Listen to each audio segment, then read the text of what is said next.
이 시간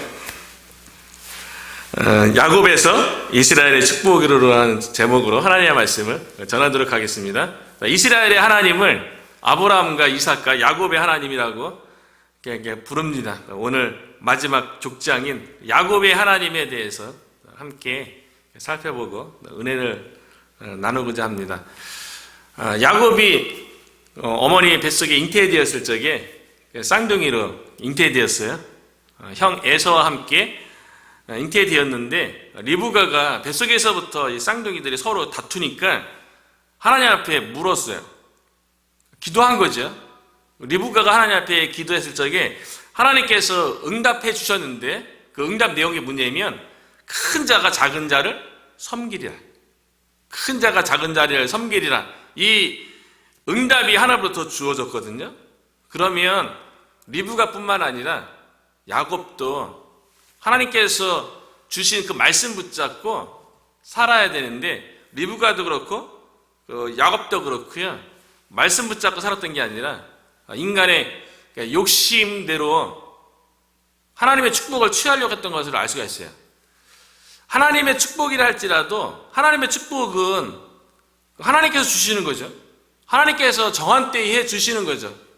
그런데 그 약속의 말씀이 주어졌다고 해서 인간적인 욕심으로 막 취해지는 게 아니거든요. 근데 우리들도 신앙생활 하다 보면 우리에게 하나님께서 허락하신 약속의 말씀이 있고 축복이 있잖아요. 근데 그 인간적인 욕심으로 팍 땡겨서 이게 취하고 그런 게 아니에요. 그런데 야곱은 하나님의 축복을 자신의 욕심으로 채우려고 했던 거죠. 그래서 형 에서에게 파쪽으로 장자는 그 아버지 재산에 대해서 2배로 받을 수 있는 그런 권한이 있어요. 그리고 그 장자권을 야곱이 파쪽 한 그릇으로 형으로부터 빼앗았죠. 그리고 나중에 아버지가 이제 눈이 침침해지고 하나님 앞에 갈 시간이 가까워지면서 아들들에게 축복하고자 해요. 근데 이 이삭의 축복에 대해서 리브가가 듣게 되었는데 리브가도 하나님의 약속의 말씀을 직접 들은 사람이잖아요. 그런데 리브가 마음이 급한 거예요. 만약에 그 이삭이 장자인 에서에게 더 큰 축복을 장자로서 축복을 하면 어떡하나.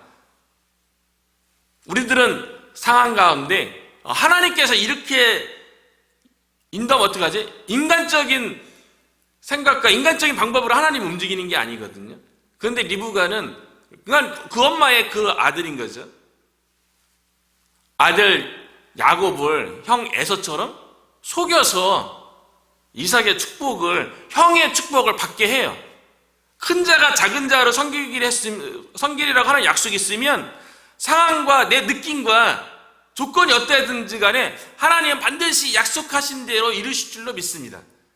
그런데 리브가는 남편이 장자에게 축복해주면 야곱이 그런 생각했는지도 몰라요. 리브가 마음속에 남편이 잘못하다가 큰 자가 작은 자를 섬기리라고 그거는 야곱에게 주신 말씀이 아니라 리브가에게 준 거잖아요.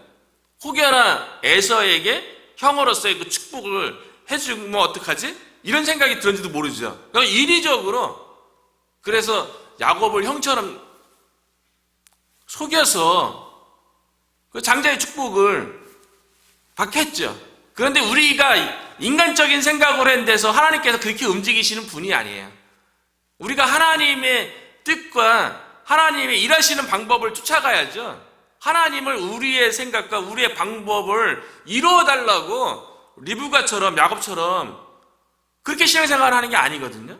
그런데 야곱은 자신의 이름처럼 발꿈치를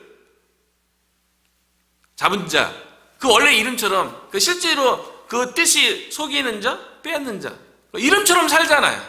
형의 것도 다 빼앗고 그래서 형 에서가 자신의 축복을 빼앗아간 동생에 대해서 분노해서 죽이려고 하니까 어머니 리브가가 자신의 고향인 밧단 아람으로 야곱을 피신시킨 거예요.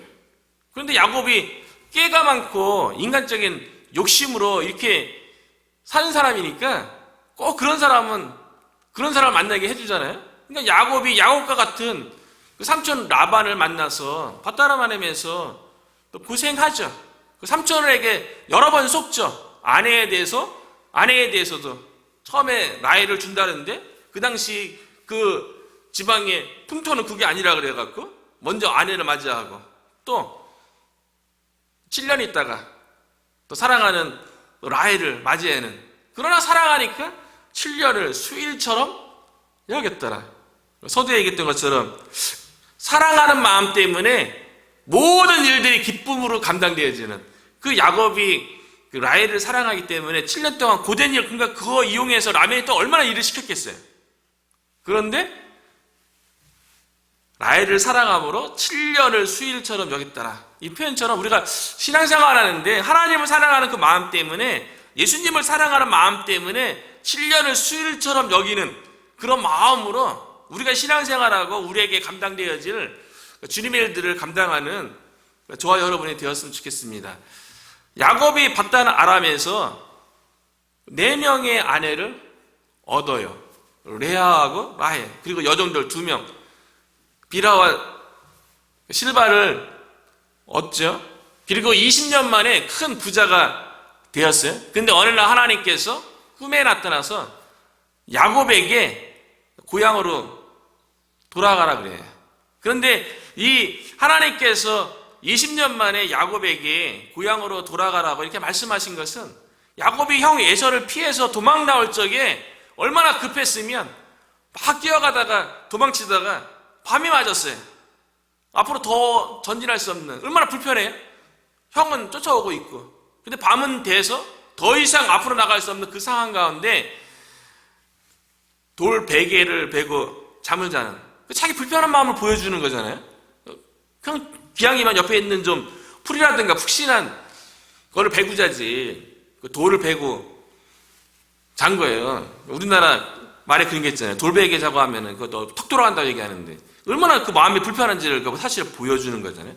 그런데 하나님께서 야곱에게 꿈 가운데 나타나죠.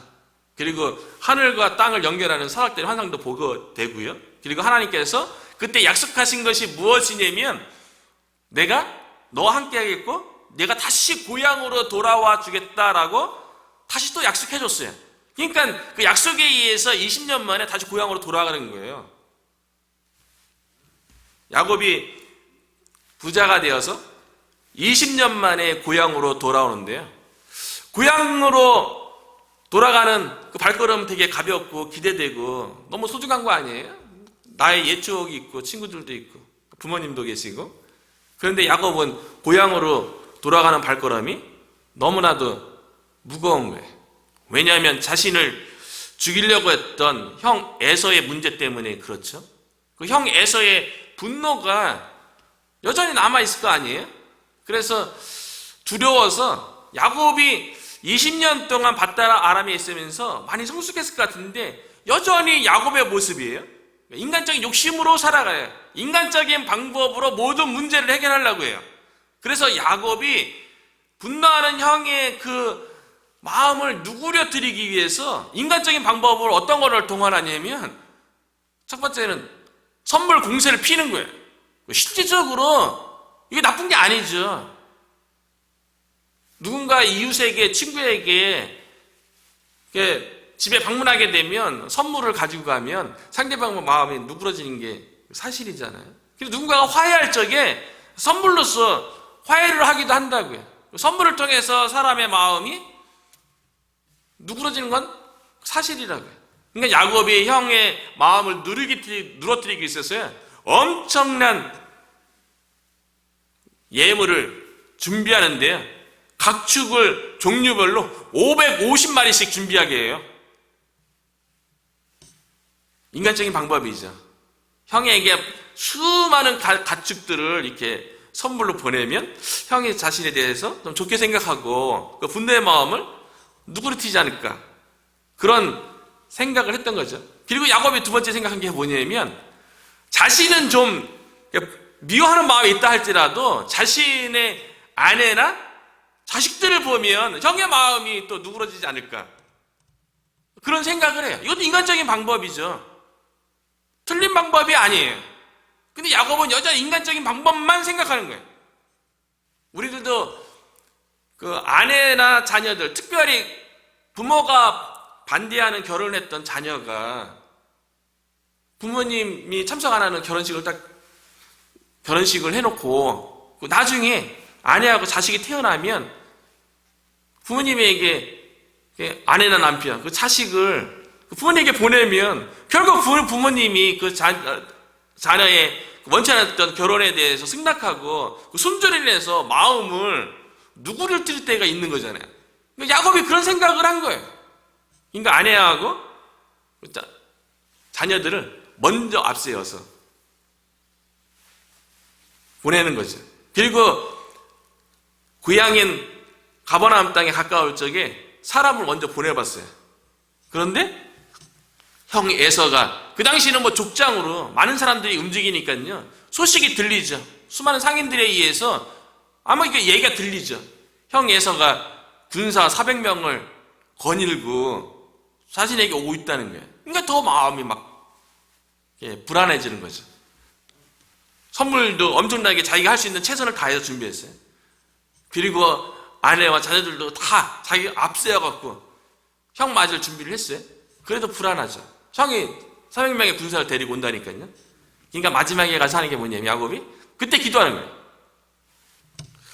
어쩌면 우리의 모습인지도 모르죠. 우리에게 직면한 그 문제를 해결하는 데 있어서 인간적인 방법, 사실 세상에서는 잘못된 게 아니에요. 선물도 되게 중요하고요. 자녀들 이렇게 먼저 보내는 것도 되게 중요해요. 실질적으로 역할을 하기도 하고요. 그 인간적인 방법을 다 쓴 다음에 마지막에 가서 하나님 앞에 기도하는 거예요. 야곱이 처음부터 기도하면 얼마나 좋았을까요? 야곱이 족장으로서 아내들 모아놓고 자식들 모아놓고 내가 20년 전에 그런 실수를 저질러서 하나님 앞에 죄를 범했는데 내 욕심 때문이었다. 우리가 같이 회개하고 하나님의 이 은혜를, 하나님의 자비를 구해서 형의 마음이 좀 누그러뜨려서 우리가 기쁨으로 상봉하게 해달라고 우리가 함께 기도하자. 얼마나 좋아요. 족장으로서 멋있잖아요. 그 믿음 안에서 그 문제를 해결하려고 했어야죠. 그런데 인간적인 방법 다 생각해보고 마지막에 가서 기도했다는 거예요. 그래도 그 야곱이 족장으로서요, 기도하는데 그냥 기도하는 모습이 아니라 참으로 치열하게 기도하는 모습을 보였어요. 그래서 24절에 보니까 야곱은 홀로 남았더니 어떤 사람이 날이 새도록 야곱과 씨름하다가, 나중에 이 어떤 사람이 누군지는 천사고 나중에 가서는 이스라엘의 이름 속에서 이 천사가 하나님이라는 것을 이야기해줘요. 그러니까 하나님과 더불어 야곱이 마치 씨름하는 것처럼 아주 격렬하게, 치열하게, 간절하게 기도하는 모습을 보게 되는 거죠. 여기서 야곱이 기도할 때는 진심이었구나. 이걸 보게 돼요.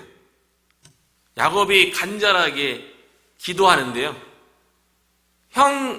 형의 분노의 문제를 마지막에 가서는 하나님과 기도하면서 단판을 짓는데, 이 문제는 결국에는 우리들도 마찬가지예요. 우리에게 직면한 모든 문제는요, 결국에는 하나님께서 해결하시는 거예요. 인간적인 방법에 대해서 이게 해결되는 게 아니고요. 하나님께서 개입하셔서 하나님께서 해결해 주시는 거예요. 그렇기 때문에 야곱이 기도하는데요, 하나님과 그 문제를 해결하려고 했다는 거예요. 그래서 하나님과 씨름했다는 거예요. 그래도 마지막엔 형의 그 분노의 문제를 하나님과 씨름했다는 거예요. 이거 되게 중요한 거예요. 우리는 무엇과 씨름합니까? 우리에게 주어진 상황과 환경 때문에요. 그 상황 속에서 막 정정긍긍하면서 그 상황과 환경으로 인해서 그것 가지고 씨름하는 사람들이 있어요. 아니면 사람과 막 씨름해요.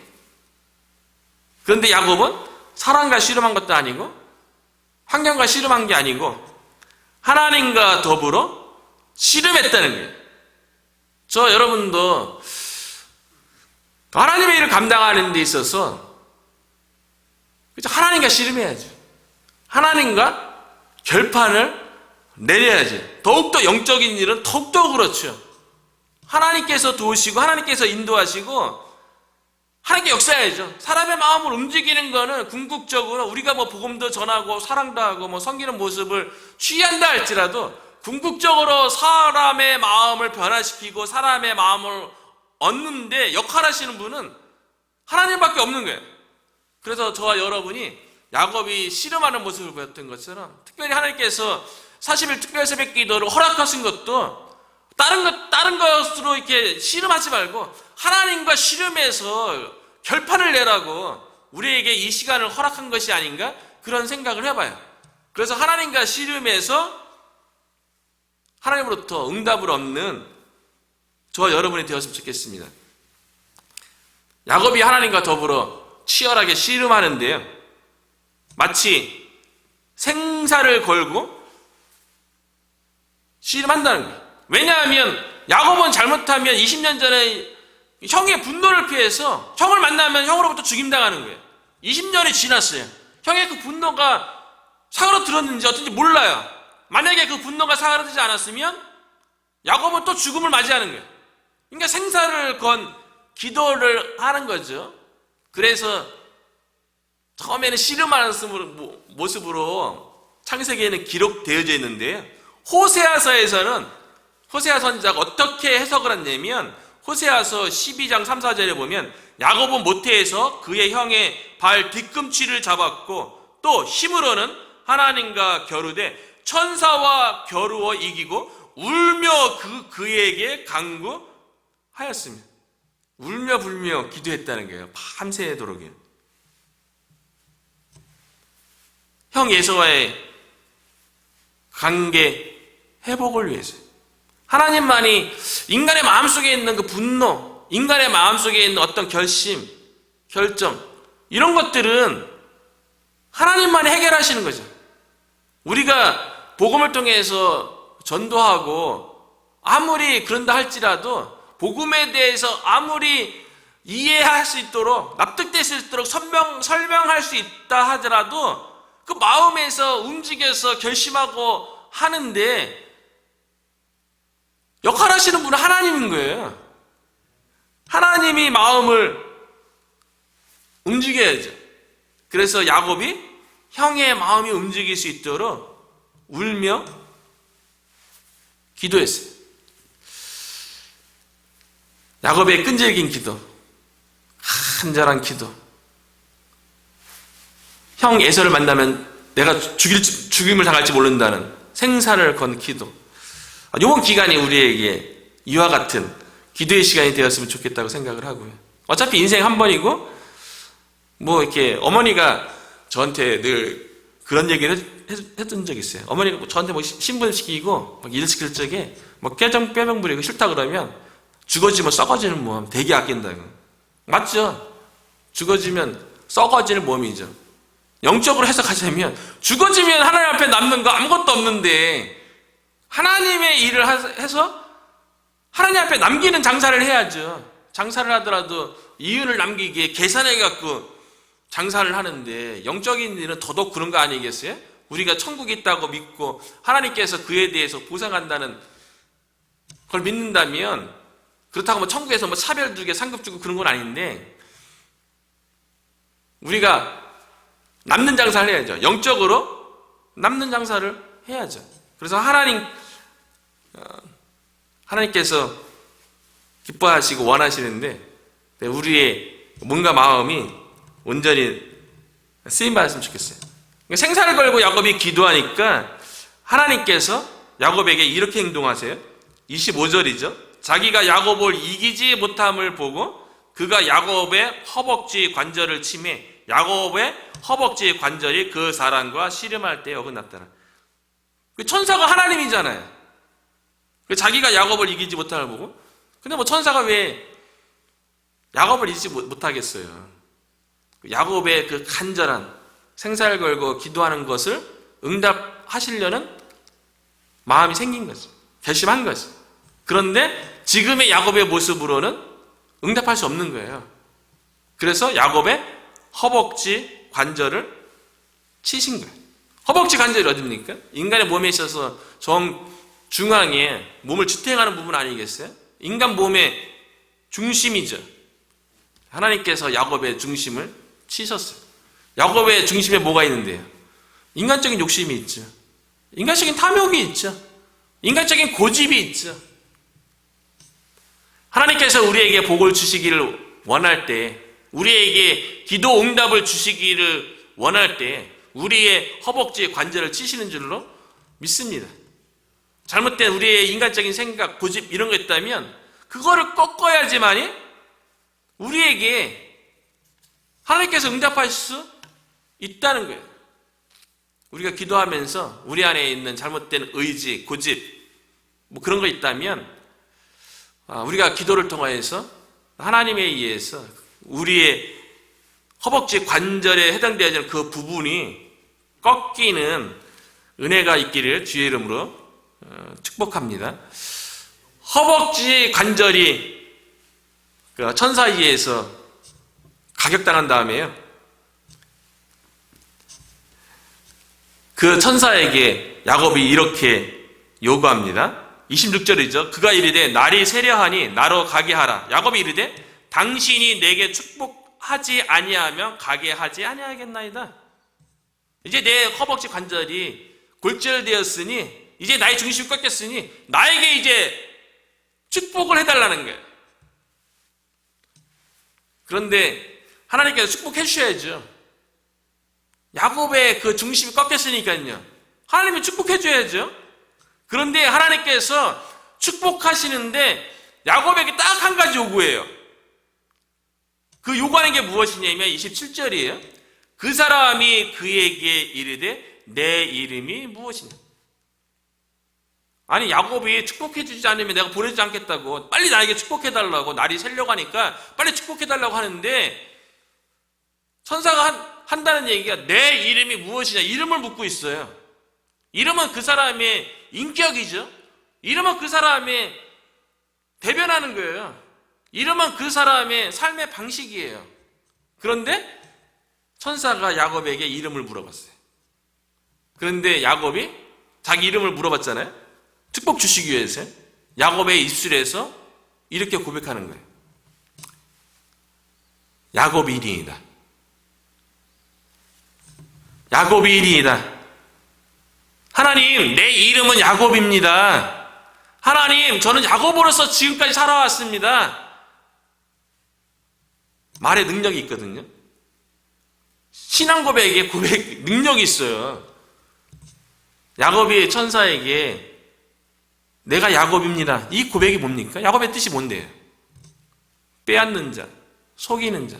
하나님, 내가 여태껏 제 이름처럼 빼앗고 속이고 인간적인 욕심으로 살아왔습니다.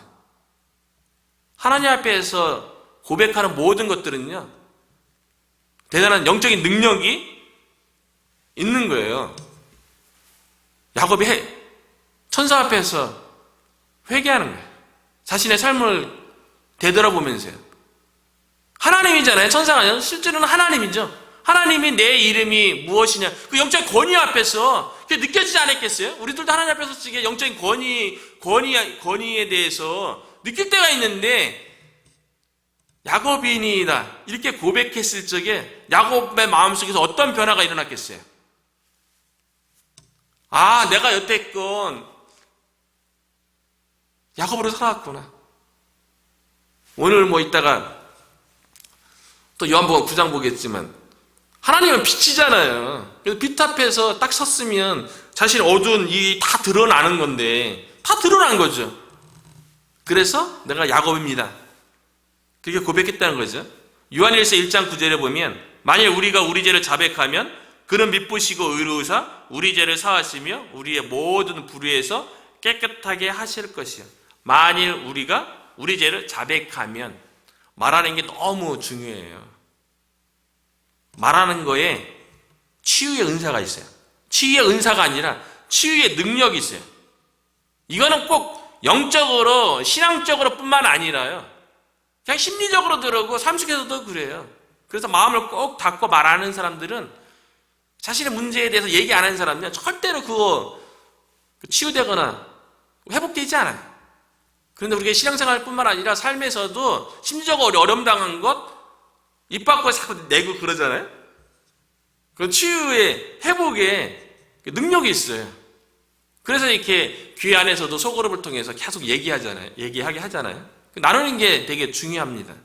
내 속에 꾹꾹 있는 것이 그거는 자기 자신을 더 병들게 하는 거예요. 말하는 게 되게 중요하죠. 야곱이 자신의 이름을 하나님 앞에 얘기하면서 그의 삶이 변화된 거예요. 그래서 28절에 하나님께서 이렇게 얘기하는 거예요. 그가 이르되 내 이름을 다시는 야곱이라 부를 것이 아니요 이스라엘이라 부를 것이니 이는 내가 하나님과 및 사람들과 겨루어 이겼음이니라. 야곱이 바뀌었어요. 이름이 바뀐 거는 그 사람이 인격이 바뀐 거예요. 삶의 태도가 바뀐 거예요.